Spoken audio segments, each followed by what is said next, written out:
Greetings, travelers. Greetings, travelers. Oh my.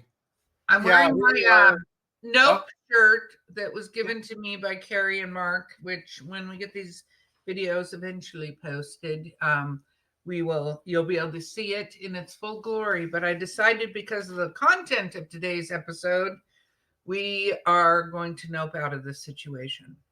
yeah, I could see that. We've been so many events, so many book signings. This is crazy. We are riding high on Dark Side of the Smokies, and we're already deep into working on the next one, gang. So it's Yes.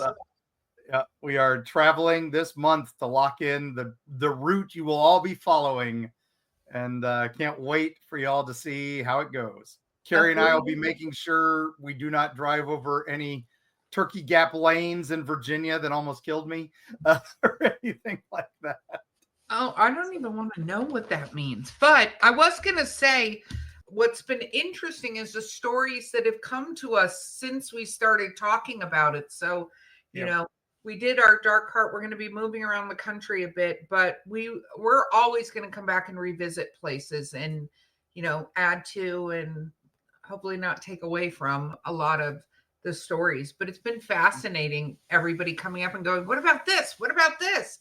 For Yeah. all their little holler monsters. So Yep. And that's part of the fun, man. It's been that we love this. We love this. And that's why we do the podcast, because we can things that, oh, we might have missed this. Oh, no, we didn't miss it. We just really wasn't quite book material, but it could be podcast material, or it could be TV material eventually, and stuff like that. So yeah, way to drop a super secret, but we've we're been working talking on a about it way for for you guys months. to see our glorious faces more frequently. And Yeah. so we will be we'll have some news on that soon. But Hopefully. So fingers yeah. crossed.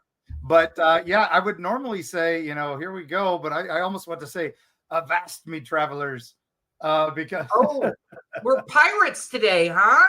we're on treasure hunting. We're going to be plundering for booty. Oh, wait. Can't say that. Whoa. Whoa. That took Channel. this whole podcast in another direction. What the heck? We're going to be talking again, folklore, legends, all that. When we were discussing the Tom Dooley, right? We did the murder songs episode a bit ago. Yeah. Somebody messaged me and said, hey, did you know about his ghost that sings songs and hides his treasure? And I'm like, what? Where did that come from? I didn't know he had treasure. I thought he was a philanderer and and murdered somebody and jealousy and all this. And I guess this folklore builds up. And so I looked into that and I realized, okay, there are a lot of treasures. Now, a lot of people message us, hey, you got Smoky Mountains. Are you putting Oak Island in it? I'm like, that's the other side of the state. So we didn't, but I realize it's the same state. People don't realize how big North Carolina is. Yeah. North Carolina, we go on vacation from one side of North Carolina to go on vacation to the other side of North Carolina. Wow. It's like Florida going from Miami to Pensacola. It's a whole nother world. Very true. So we're going to go through North Carolina, which this land has so much history, right? It was colonial ambition, pirate blood, Cherokee sorrow, and we've got so many treasures here that have been lost here over the years, and many have been found. But as we do it, this stuff has got gold. We're talking silver. We're talking all of Erica's favorite things, rubies and emeralds, and money, just plain up money, and then some strange stuff.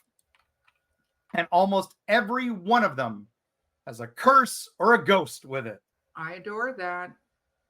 All right, so we got to grab our lanterns, lace up our boots, get your shovel, Erica, and we're even going to bring out a metal detector or two because we're going to go crazy. And the big thing about this is I'm going to try to tell you where you can safely look for some of this. Okay. Remember, we don't talk about private property or non-public land or anything. And North Carolina has some interesting laws about this, but we will tell you how it goes. All right. So yes, gang, get your checklists out. Some of this will blitz. Some of this will go into detail on. So ready to start? I am ready. Okay, we're going to Randolph County in North Carolina along the waters of Muddy Creek. And this area has a lot of fallen leaves and crazy fish in Muddy Creek. But the locals speak of ghostly soldiers pacing the banks and their boots never quite touching the ground because the bank has sunk down a little bit from where they once walked. Okay. And on foggy mornings, you can hear coins tinkling just below the surface of Muddy Creek, like coins jangling. The history of this is in 1781. This is British loyalists raided settlements in this region, and they buried their stolen goods somewhere near a place called Bell's Mill. But before they could retrieve the treasure, they were ambushed and killed by the Patriots. And the loot was believed to be gold, silver, and valuables, but it was never recovered. And it's supposed to be somewhere under the shifting bed of the creek. So interesting. Yeah. And it's called the Drowned Loot of the Redcoats. And now this is in Big Trees Forest Preserve, which also goes to Sandy Springs, Georgia. So that's where this area is. And there's a little streamside trail system that is perfect for hiking, a little bit of historical reflection, and bring your metal detector. I love this travel. This is a nature preserve. Number one, I'm going to reiterate, do not go alone. Do not go do any of these things alone. Be very careful. Take tick spray. Yeah. So they think the Redcoats lost a massive amount of treasure somewhere here? Somewhere there. They were, it was buried. Estimated value is around $15 million worth of Interesting. Treasure in today's money. And now the thing is, you cannot dig up in a state preserve, but you can report it, and you might get a percentage of the reward if they do find it. Okay. So that would still be a healthy, nice thing. So you're not supposed to go in with a metal detector, not supposed to do anything like that. But if you kind of want to look around, see what you can see, might be good to go with a dowsing rod. That would be our friend Sam Baltras. He would say that would work. So it's true. True. All right. They haven't found it yet, but it could be there. So, all right. Moving on. This one is known, the legend is known as the Moore Curse, Moore. And the gardens of the Orton Plantation, they are said to be haunted by a lady in white. Oh, I love a lady in white. Yeah, and she's supposedly mourning her lost child. And her presence is found very strongly near an old well. Okay. And the old well is where some believe treasure was hidden and perhaps cursed. Okay.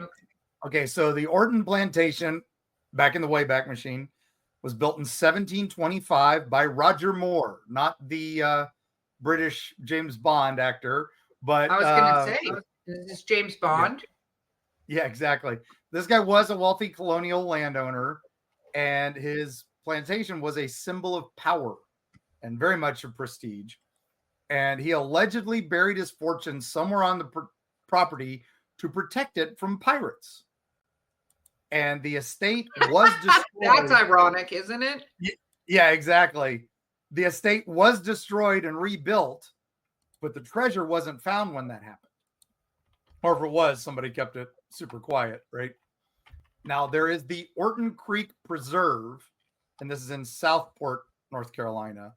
And this is a very quiet nature preserve near that plantation grounds. Got it. And the grounds, there's the Bergen Wright House and Gardens, which is in Wilmington, North Carolina, which is not too far from there. Okay. And that also is just a nice place for if you want to explore colonial lore. But just worth your trip if you're going there. It's a short hop. But this treasure's probably valued around $10 million. Wow. Never found, according to documentation of stuff. The preserve nearby, free to walk around and all that. The plantation grounds, free to walk around. With permission, you are allowed to bring a metal detector onto the property. Ooh. Not allowed to dig, but yeah, again, you can get a percentage of the reward if you figure out where the treasure was. So, all right. Look, we're creating new professions for everybody. Well, you got you get in a college or something like that. Archaeological team gets in. The school benefits, the plantation benefits, the preserve benefits, the state benefits because they get the taxes on it. Come on, everybody wins. So, and then you get a big chunk. So, I love it. I love it. All right. Now where are we going? All right, we got to talk about the big guy, right? That's what we're talking, pirates, and everything. I don't know why I keep going to Gregor McGregor. He wasn't really a pirate. He worked with pirates, but yeah, he's my favorite pirate. We've talked about him in the past, but this is Blackbeard and the Screaming Shore, and also known as the Curse of Blackbeard's Sword. So, Beaufort, North Carolina, and St. Helena Island, South Carolina, are littered, and Beaufort, South Carolina, they are littered with wonderful tales of Blackbeard, right? Yes. And some people, so this is right on the South Carolina, North Carolina border here. So I'm cheating a little bit with this one, but we have to talk about it because the boat, the Queen Anne's Revenge, is right there off the coast. They finally figured it out. 2011, archaeologists recovered his sword from the wreck of this boat just offshore. And this boat it was the Queen Anne's Revenge, it was Blackbeard's boat, right? But pirates didn't have their names on the boats or anything like that, like most wrecks. Because they'd catch a boat, they'd rename it, they'd take it around. This one, it took forever for them to realize that this was Blackbeard's boat. So they were pretty sure. And supposedly near this boat, you still see on the docks near the shore, you will see a headless figure walking along. So 1713, Beaufort was a notorious pirate haven, which was technically North Carolina, now South Carolina. But with that ship being found, it reignited, where's his treasure? Because it's not in the boat. Gold, weapons, personal effects, who knows? And maybe it's buried nearby. People think that the pirates, his crew raced ashore when the boat got sunk and, dragging treasure to rebury it in the waters nearby or in the moss nearby, or maybe as far inland as they could get. So, everybody looks for this. The estimated value of this treasure is $25 million today. What? Yeah. So just from what they got from notes and people who saw it and stuff like that, who knows, right? Who knows? But that's Blackbeard. Come on, we don't know much about it. But I have a question. So we're talking about Blackbeard because Blackbeard's treasures are like everywhere, I thought. I mean, people say all the time, Blackbeard here. Was he just throwing his treasures out everywhere? Well, he was all up and down the coast. He was all up and down the coast for a long time. I mean, Amelia Island. He was down to the Bahamas, and he went up. He was he sailed wherever he could, but his final place was North Carolina because the governor of North Carolina said, "Hey, come here. We won't bother you. Just help us defend us from the foreign powers." And of course, it was all a trap to get him up here. And so, but he didn't fall for it. But then he got caught anyway.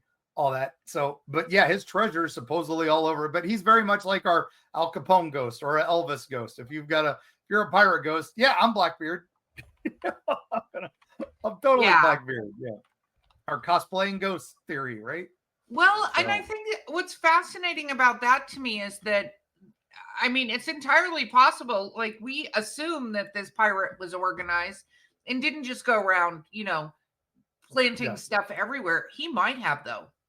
Who knows? He might have a little bit here, a little bit there.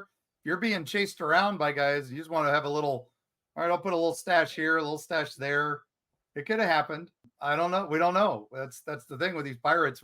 We've found caches of their treasure, but the map with the big X, that was Robert Louis Stevenson. That didn't happen. So. Yeah. But yeah, personally, I'll just watch Our Flag Means Death again because that's so much fun. So, so from that, we're going to move on to Claps Mill, which was the Claps Mill battleground. And the curse here is known as the Bronze Burial. The Bronze Burial? The Bronze Burial, 1781, back in the Wayback Machine. Patriot forces ambushed British troops at Claps Mill. But before retreating, they supposedly buried bronze cannons and munitions, preventing them from falling into enemy hands. And despite searches, these artifacts are undiscovered. Now, the big thing about this area is something weird. Metal detectors at Claps Mill fail, like often. You can test it, like putting a few coins in the ground and bring the metal detector over it. Doesn't work. Something in the area is stopping them from happening. And of course, some people say it's spirits of the fallen soldiers guarding the treasure. They don't want the weapons to be disturbed. And some people say, of course, it's typical battlefield, sudden chills, the sound of marching boots, the sound of gunfire. This is the Alliance Battleground State Historic Site, which is a Revolutionary War site with interpretive trails, a lot of historic content here. But those cannons, the bronze in them, and just the historical value alone, it's estimated to be worth about $2 million. Well, that's not bad. It's not Blackbeard's treasure. Not Blackbeard's treasure, but I thought it was worth a mention. Plus, I love that. I love my Revolutionary War ghosts. So I think it's funny they think that the ghost may be protecting it because we've been talking with the skeptics and different kind of scientists and going over, what do we think? Are these stone tapes? Are they like, does rock or crystal have any effect? And it's interesting because this is the kind of thing where I go, let's get some geologists out here to explain what is beneath these layers. And is it a combination of quartz and sheetrock, or I'm just making up sounds now? Well, no, but that's just it. We don't know exactly. They haven't done a full geological survey of that to why the metal detectors don't work. There's got to be some electromagnetic thing that's keeping them from working properly. I'm not saying it's supernatural or preternatural. It's something we don't understand. So yeah, preternatural right there. I just think it's funny that it's like it's ghosts, and I'm like, but is it copper vein? Is there an option B? Yeah, it could be that the baseline there of metal is so high that the metal detectors can't get above it or beyond it. So who knows? But it's an interesting theory, interesting thing. The fact that so many report that their metal detectors die there, it's just interesting. All right, so we're gonna head over to Deep River near Sanford, North Carolina. Okay. And there are some caves here. Erica loves caves. I hate caves, but yeah, let's do it. All right. So the legend here is the caves near there are said to shift and breathe. And explorers report hearing whispers and that feeling of being watched. And in 1972, one man in these caves completely vanished, leaving only his flashlight that was still glowing when they found it. That sounds terrifying. First of all, I don't like cave systems. I think they can be very beautiful. Don't get me wrong. People in Tennessee, I want to go on the little bioluminescent kayaking. But we've heard a lot about the movement of the Appalachian cave systems, that a lot of people talk about how they try to document it and it changes or it moves or there's a cave opening, which just kind of makes you wonder from I'm going to use, I think these are Star Trek words, temporal shift. I don't, they're sci-fi words. I'm just throwing them out. Yeah. That you just got to go what occurs in these things. And the thing about the whispering, which is kind of like when we had the listener who had bees in their wall, right? Different things can absolutely sound like whispering, but there's creatures that live in these caves that we probably haven't even discovered yet. Yeah. And humans might be food for them.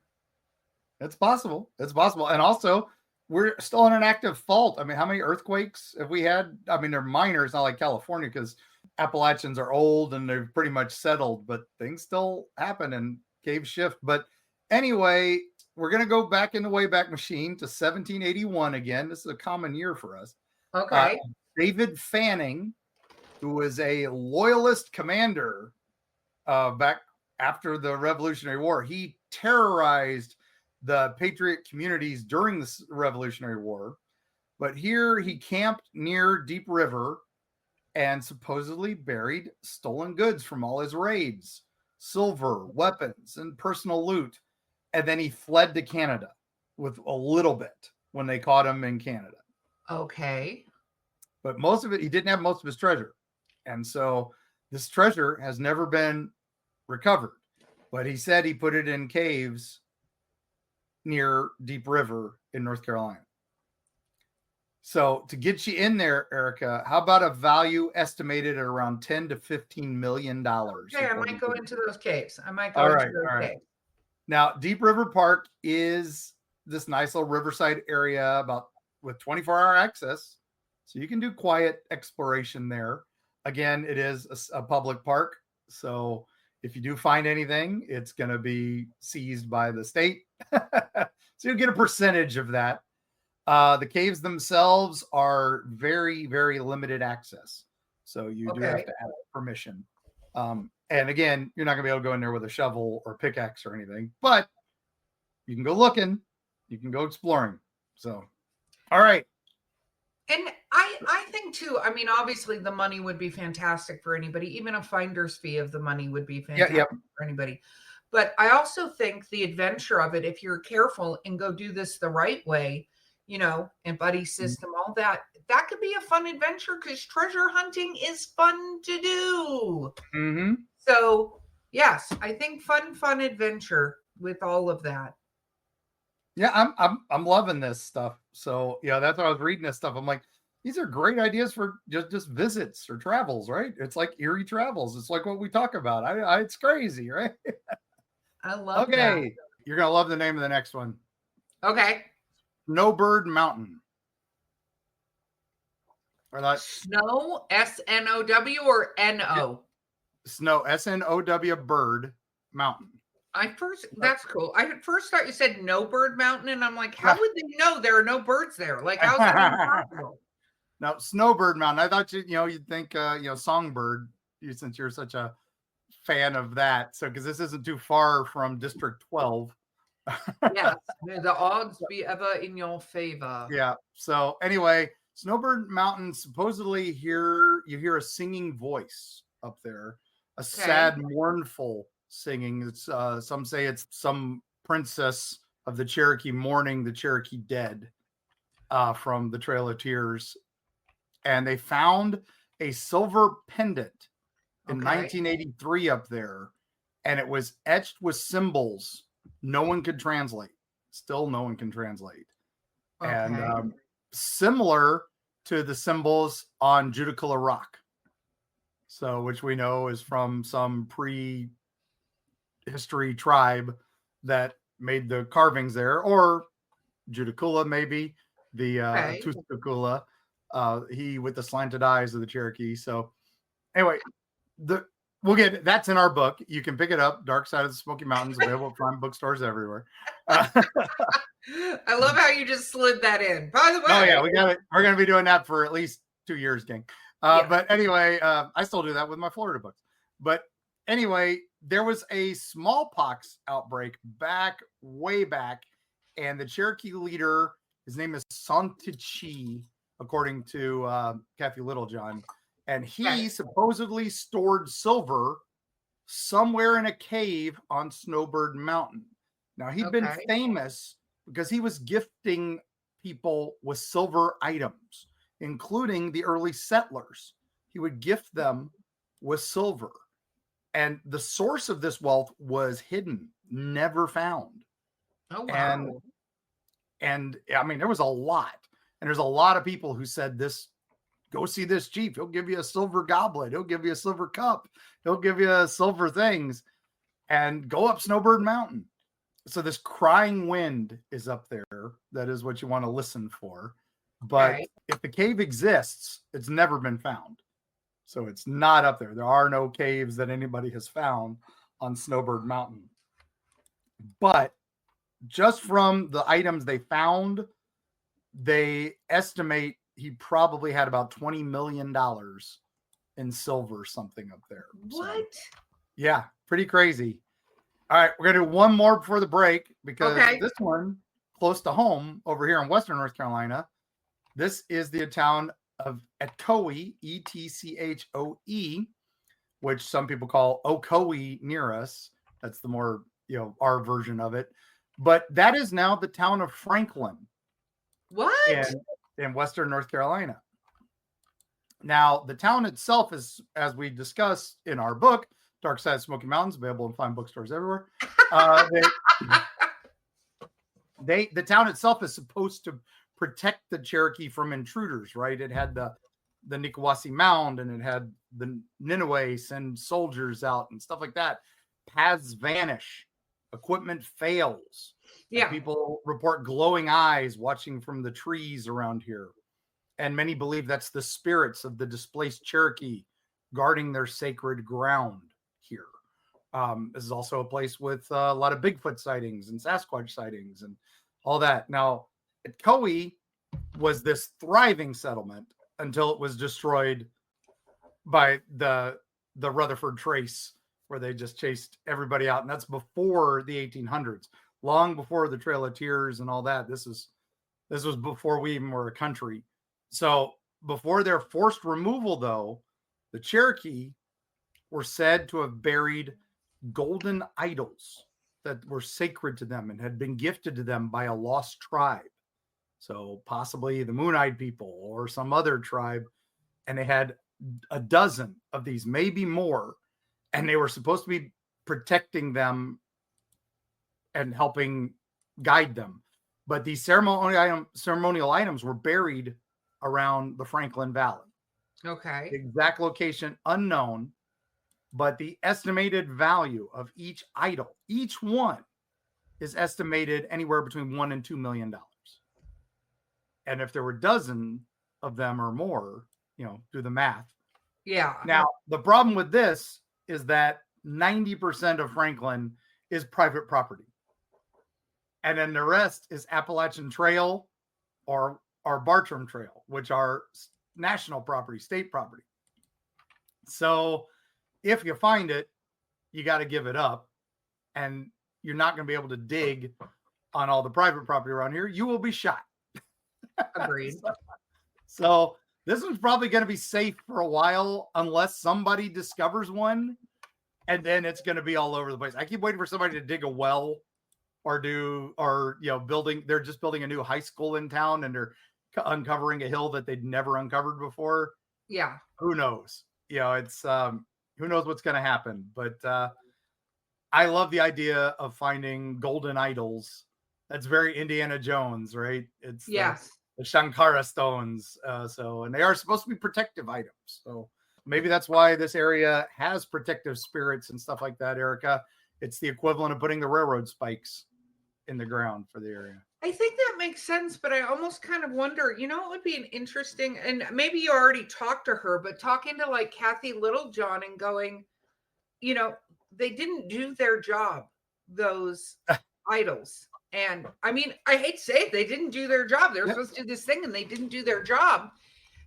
But, gold is different. And, what was valuable in a way, like us now, we're like, gold is valuable. But at the same time, the tribes maybe wouldn't think that money thing is as valuable as safety or whatever. I kind of wonder what the histories are around those with her. I don't know. That's the question. I don't know. We'll have to ask her and do a follow-up and go, did they take them? Did they sell them? Did they, because trade them? Because you go, well, they're supposed to protect us. They didn't. How about, a couple horses? You can have this statue. I also think when they buried them, when they realized they weren't going to be able to protect them, Rutherford Trace, they were hearing all massacred village after village and all that. And I think they just said, okay, bury them, hide them. We don't, we can't risk them falling into enemy hands. That I think at some point you go, okay, we've done what we can, and that's it. So lost treasure. Lost treasure. So I think it counts on our list here. So no, I definitely think it should count. I'm just now I want to go down the rabbit hole a little bit of like, what did they choose? Because we automatically think people do things, but it's kind of like there are a lot of rich people in history that didn't value some of the stuff that they had because they had 10 million of these silver platters, right? Mm-hmm. So did they use them as, stepping stones in their garden or, ridiculous stuff like that? Mm-hmm. Yeah. Yeah. I don't know. Well, let's think about that while we hear a word from our sponsors and listen about their treasure.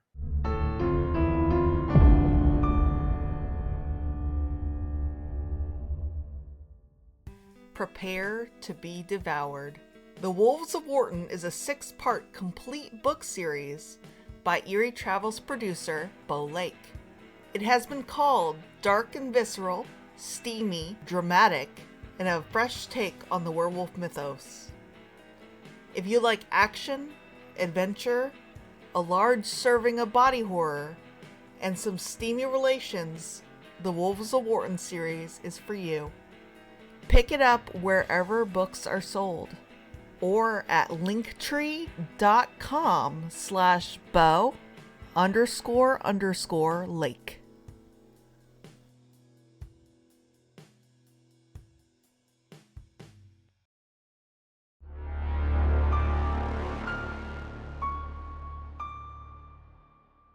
Look at all that creepy music while watching me drink from my epic Alice in Wonderland cup. Yeah, that's pretty cool. Yes, my a person my husband works with does like just amazing with that. So nice. We're gonna break the bank on this next one. This next one's supposed to be one of the most valuable of the treasures. Okay. So, okay. Awesome. This one we got to go out to the coast for though. Okay. So this is my nope because I don't do deep water. I don't do deep water. So this is Cape Lookout. And now Cape Lookout's beach, or the Cape Lookout National Seashore, which is on Harker's Island, North Carolina. It has very remote beaches, historic lighthouses. It is ideal for, treasure lore, right? And immersing yourself in this. They have a wonderful place. This is in Erica's Sleep, so I'm going to recommend ahead of us. Okay. It's called the Great Island Cabin Camp. You want to talk about rustic lodging, so you can stay there for extended exploration for this. So the mystery of this area is supposedly Cape Lookout's beach rearranges itself from time to time, like mystically, not just naturally eroding and stuff. It just will reshape itself. Now, in 1967, they found a Spanish jar there that was filled with seawater. And then when they opened it, they heard a whispering voice coming out of the jar. It was documented by several newspapers and officials at the time. I want to learn how to Calypso. Tell me how to capture a whisper in a jar. I'm going to just start freaking people out. You want to talk about a fun time? Just start sending jars or place them random places with little messages, Yep. I like Twinkies. And just people go, what does that mean? Especially if they open it a couple hundred years from now. I'm not sure what a Twinkie is, but but in the 1750s, Wayback Machine 1750s, a Spanish galleon sinks just off the coast of Cape Lookout. Okay. And the survivors drag ashore tons of the treasure on this galleon. And a hurricane comes through a year later and again reshapes the landscape again, naturally this time. Now, fragments of the wreck have been found. Okay. None of the treasure has been found. Interesting. The documents from the galleon and the cargo manifest have been found. $40 million worth of treasure is out there somewhere. 40 million? 40 million. Wow. That's crazy. I know some of our lotteries get up over $1 billion, but that's a lot of money. That is a ridiculous amount of money. That's walking around money. Yes, it is. So are people actively looking for these treasures now? Yep. Yeah. I mean, always people are actively looking for a lot of these. Some are just long out and some of them are legend. Like we're not sure about the Cherokee idols in Franklin, but they were documented at some point. They were here. People talked about them more than just folklore. So now some of these battle treasures, we buried treasure before the battle. It could have happened. And some documents say they could have had them, but some of these are forgeries and stuff. So it could go either way on a lot of these. Wow. Now this one has one of those guys from history that you kind of go, oh yeah, I know that name. So this is an area called Abbott's Creek, and this is in Raleigh. Lightning strikes there again and again and again at this one little spot near Abbott's Creek.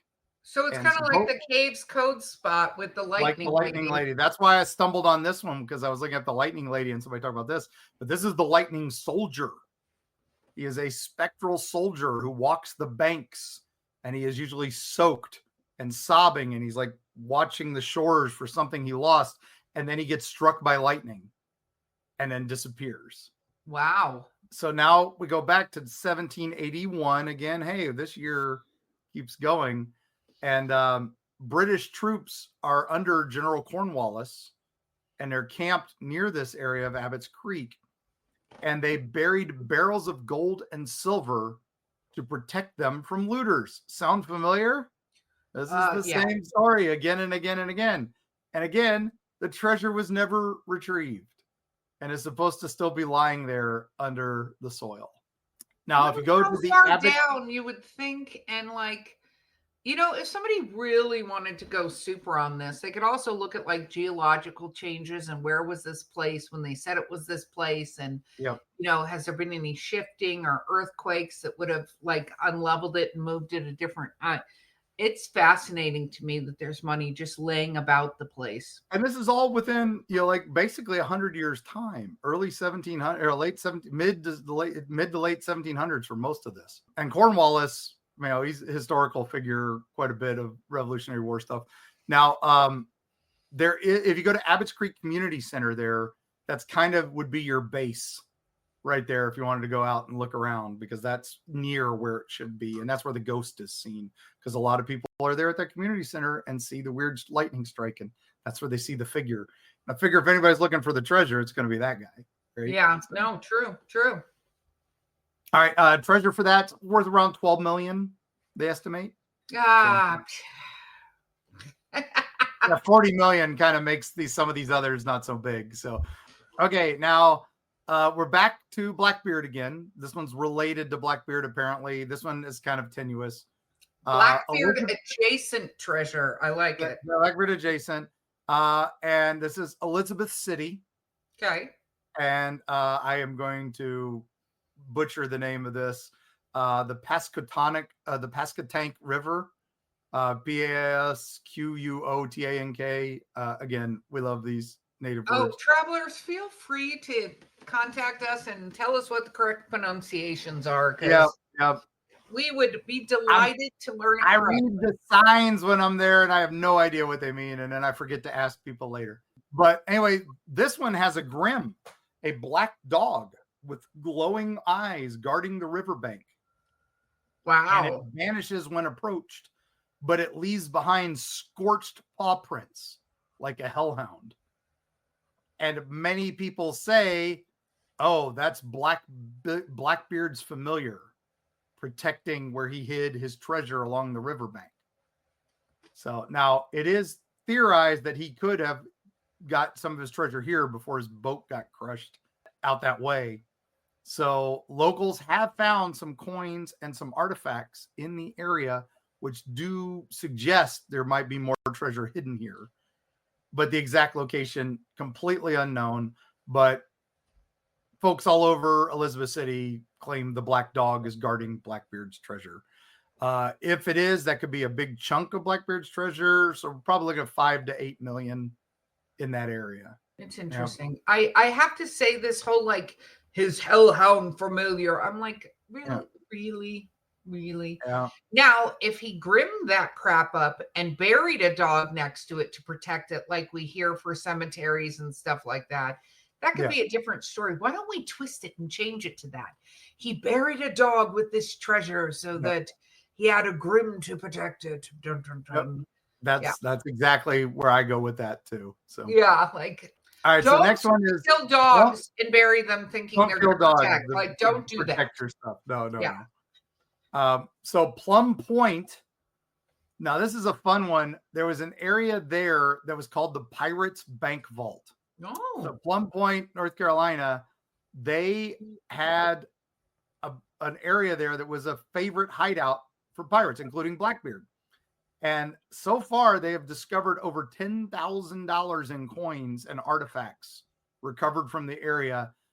Everybody is convinced there is a lot more here because a lot of the pirates use this area as a safe haven. So the ghost here is a lantern floating over the water at night, and it's kind of bobbing as though it's like held by a boat or someone.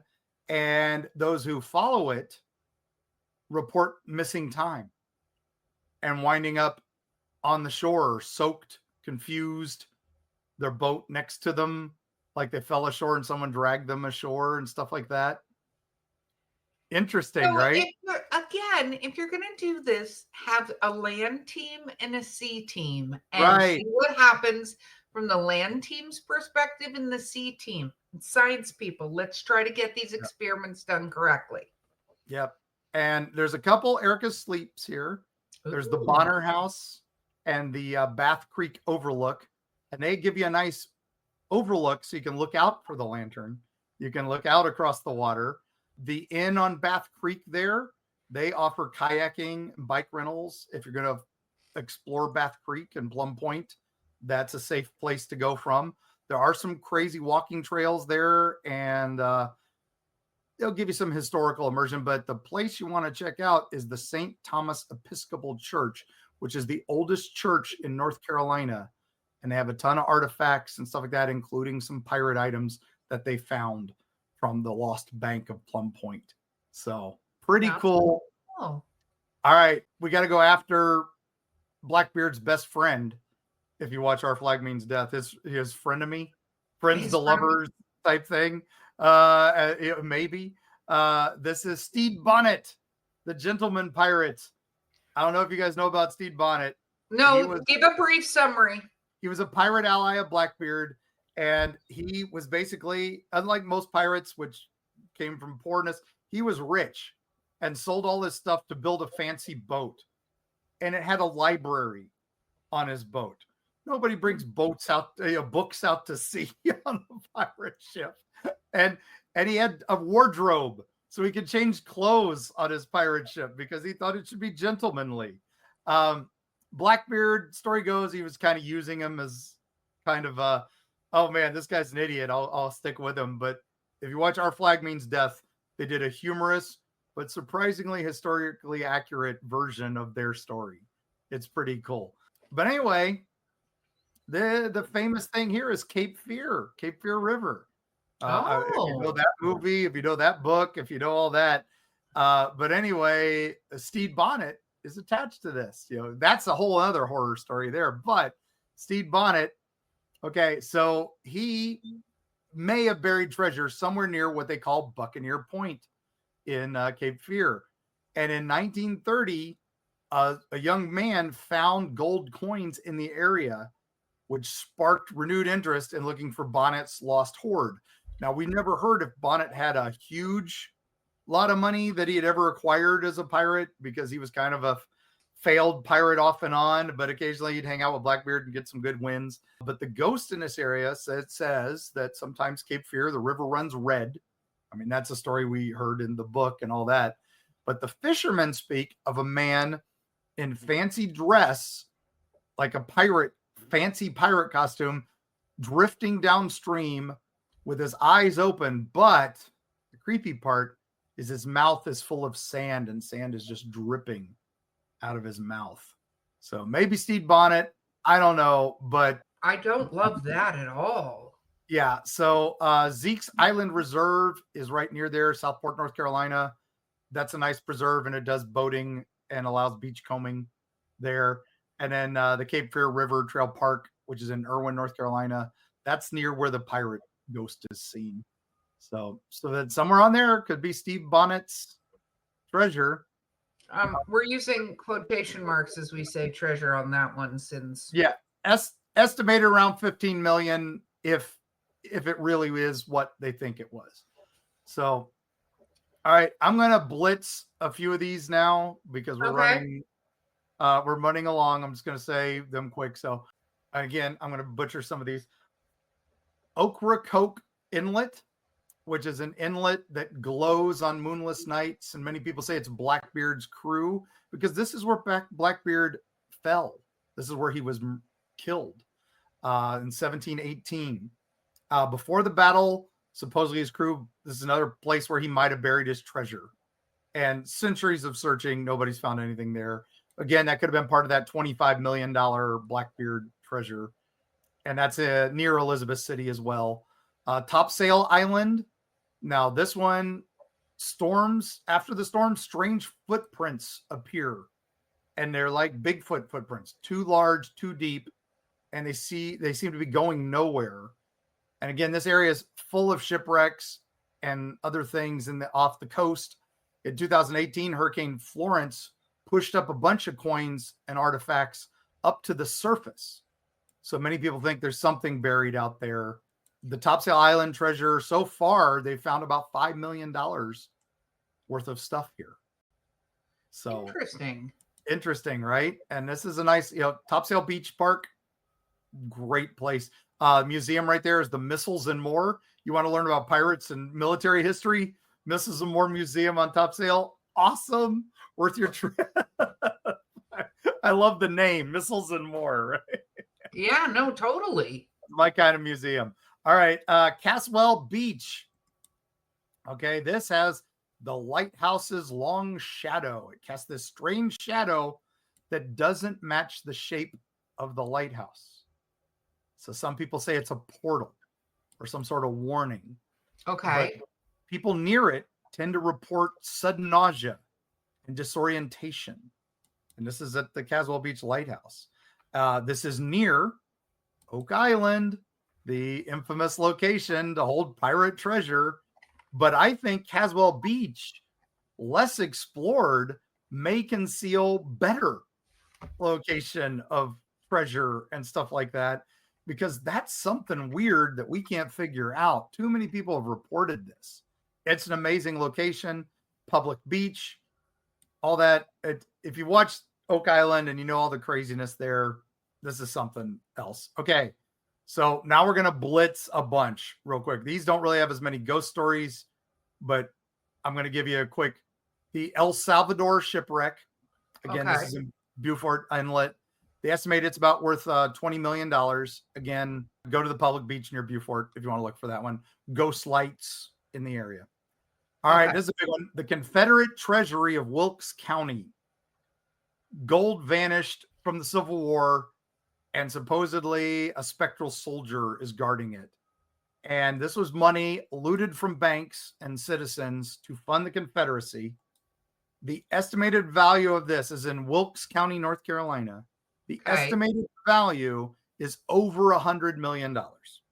That's pure cash and valuables. Okay. And that would have been Union money, so it's still valuable. All right. So Kirkendall's Pot of Gold. This is in Flat Rock, North Carolina. Abraham Kirkendall buried his fortune and died before he could get it. His ghost supposedly whispers clues. And he was an 18th century militia officer. And his treasure, according to estimates, is worth about $5 million. And that's in Flat Rock, North Carolina. There's a bunch of other pirate treasures. Of course, Lafitte's pirate treasure may be in this area, somewhere near Oak Island. That's supposed to be $50 million. Reed's Gold Mine, which is in Cabarrus. Yeah, Cabarrus County. They are supposedly missing $5 million worth of gold nuggets. And this was America's first gold discovery in 1799. Interesting, right? And there is a designated panning area right there at the Reed Gold Mine where you can pan for gold. Yeah, but yeah, I'm like, some of this stuff is great. There's a couple Revolutionary War payrolls supposedly missing in the area. Of course, lost colony of Roanoke. Their valuables were never found. They estimate the value around $10 million for the stuff there, and the incomparable price of finding the lost colony of Roanoke. But those recent findings, they don't think it was ever lost. They just moved in with the Croatoan Indian. Here's one for you. Theodosia Burr Alliston. Her jewels are missing. She was the daughter of Aaron Burr, and she vanished at sea. And her ghost is a lady in white along the beach near Nag's Head. And supposedly her jewels are worth about $5 million today. So interesting.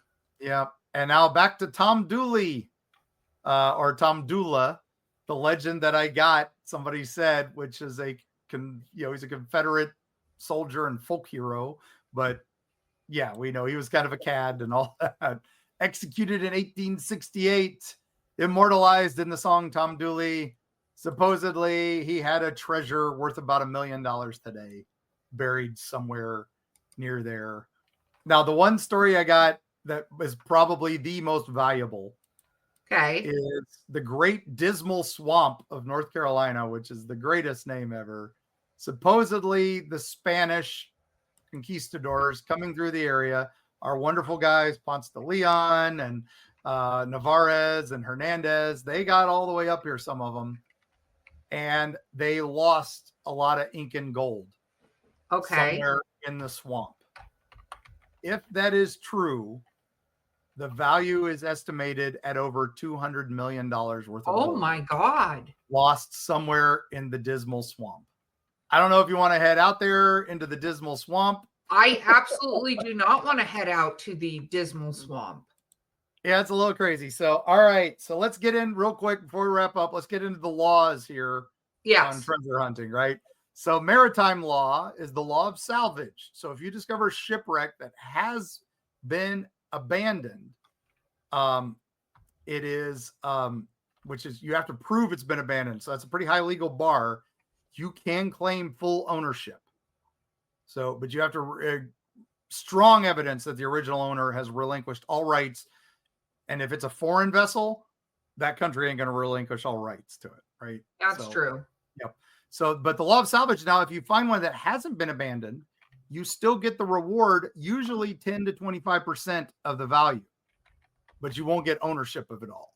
So you surrender the find to the rightful owner, file the claim in an admiralty court, and they still can refuse to compensate you.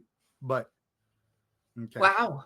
The federal statute on that is the Abandoned Shipwreck Act, which is basically if they're within 3 miles of the coast, they are considered state property, even if abandoned. And that overrides that law of fines. And then sunken military craft, from the Sunken Military Craft Act, the vessels are never considered abandoned. And disturbing them would require a permit from the Navy. So jurisdiction is all important on this. Territorial waters within 12 miles of the coast, federal and state tax laws apply.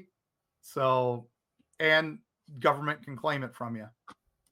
Well, and it makes sense. I mean, don't just take what we're saying, because we are not the legal experts of this world.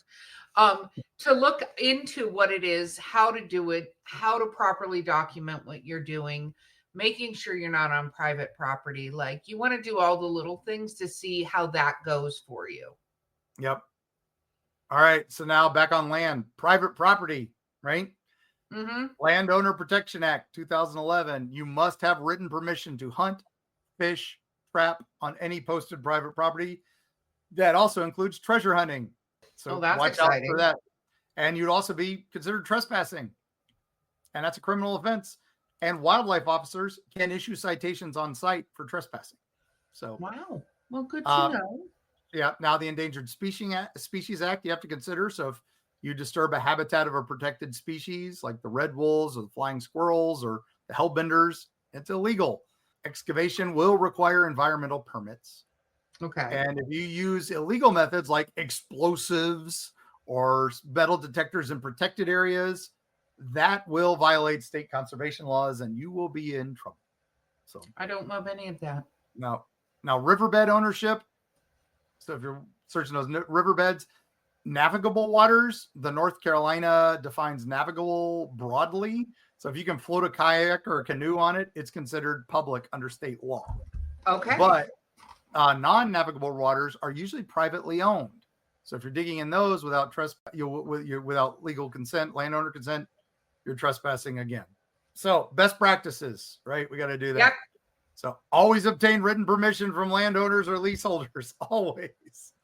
Number 2, consult maritime or property attorneys before claiming any underwater or land-based fines, right? Don't call your lawyers.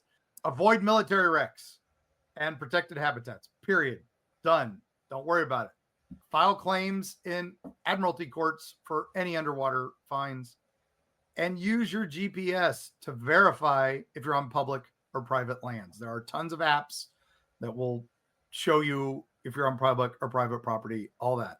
So altogether, treasure hunting is a good idea. You can do it. You can find crazy things. You'll find historical artifacts, if nothing else. You can find, arrowheads and crazy things out there, Civil War bullets. We found those 2 Civil War bullets near Andersonville. I approached Andersonville, asked them if they wanted. They're like, "Oh no, we get bags of these." So I got to keep them, which is great. But I reported it, and I got a paper saying I was allowed to keep it. So it was all good. I made sure I followed the directions. That was in Georgia. So North Carolina, there's a lot hidden here, and there's a lot of ghost stories with them.